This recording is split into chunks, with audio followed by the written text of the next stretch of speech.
سب سے پہلے سلطان کا لقب پانے والا محمود غزنوی ہے. سلطان کا جو لقب سب سے پہلے ملا ہے وہ محمود کو ملا ہے، سلطان محمود غزنوی.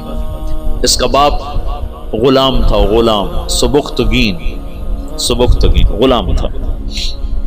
یہ گیا شکار کھیلنے، تو ایک ہرنی کا بچہ اس نے شکار کیا، تو اس کو اٹھا کر اس نے گھوڑے پہ رکھا، ذبح نہیں کیا، گھوڑے پہ رکھا، گھر جا کے ذبح کروں، اور واپس موڑا.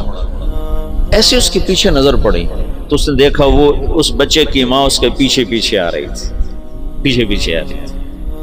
تو اس نے اس کو دیکھا تو اسے ترس آیا، تو اس نے بچے کو چھوڑ دیا.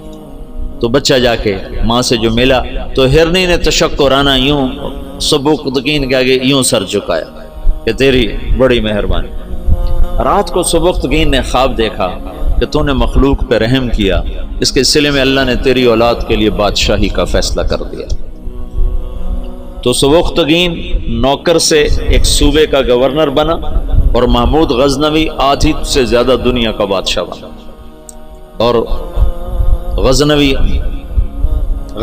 پوری دنیا کا کسی زمانے میں سب سے خوبصورت شہر بنا. محمود 33 سال کی حکومت کے بعد فوت ہوا ہے 416 ہجری میں.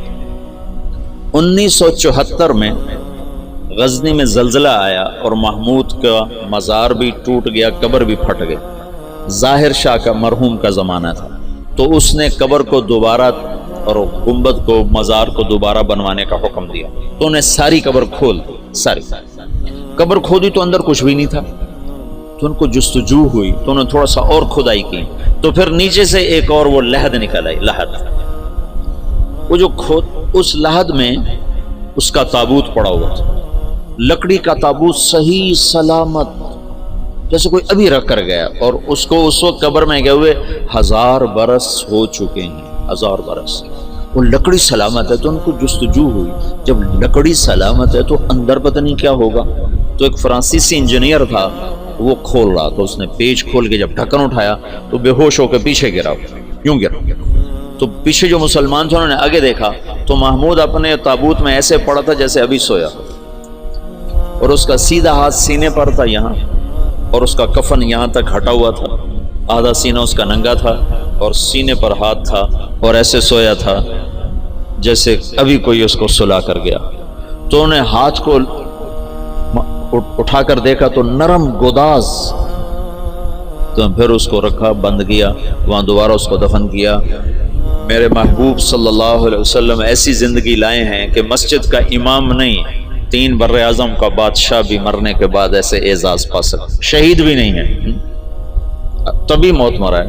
ٹی بی ہو گئی تھی، تب تک ٹی بی سے مرا تھا. اور خبر اس پر ایسے فدا ہے کہ اس کے بال کو بھی نہیں اکھیڑا. ایسی زندگی اسلام ہمیں دیتا ہے کہ مر کے بھی زندہ رہ جاؤ.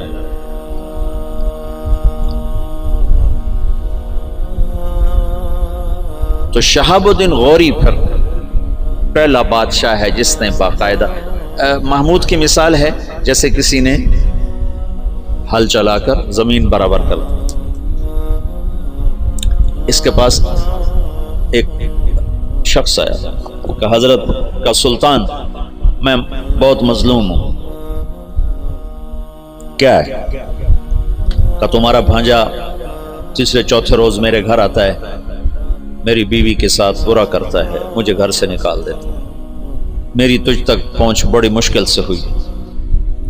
تو محمود کا رنگ غصے سے سرخ ہو.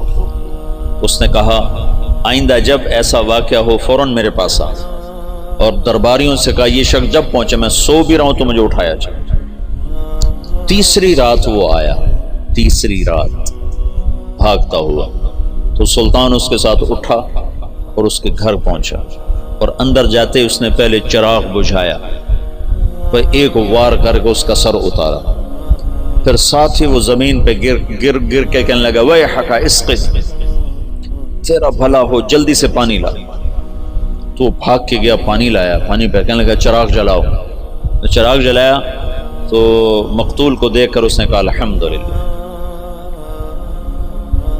تو اس نے پوچھا سلطان یہ کیسے ہوا؟ میں کچھ باتیں سمجھنا چاہتا ہوں۔ تم نے چراغ آتے ہی بجھایا، قتل کر کے زمین پہ گر گئے، پانی مانگا، اس کو دیکھ کے الحمدللہ کہا، یہ کیا مسئلہ ہے؟ تو محمود نے کہا جس دن تم فریاد لے کر آئے تھے میں نے قسم کھائی تھی نہ کھاؤں گا، نہ پیوں گا، نہ سوؤں گا۔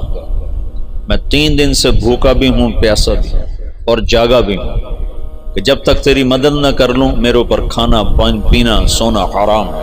آج تیسری رات کا جاگا ہوں، ایک لقمہ کھانا نہیں کھایا، ایک گھونٹ پانی نہیں پیا۔ گرا میں اس لیے، پانی میں نے اس لیے، چراغ میں نے اس لیے بجھایا کہ اگر میرا بھانجا ہے تو میری تلوار کہیں کانپ نہ جائے، وار صحیح کرے، اور الحمدللہ میں نے اس لیے کہا کہ یہ میرے خاندان کا بھی نہیں چے جائے کہ میرا بھانجا ہو، یہ تو کوئی میرے نام پہ تمہاری عزت لوٹتا رہا۔ ان صفات پر قبر نے اس کو نگینہ بنا دیا، اس کو کھایا نہیں ہے۔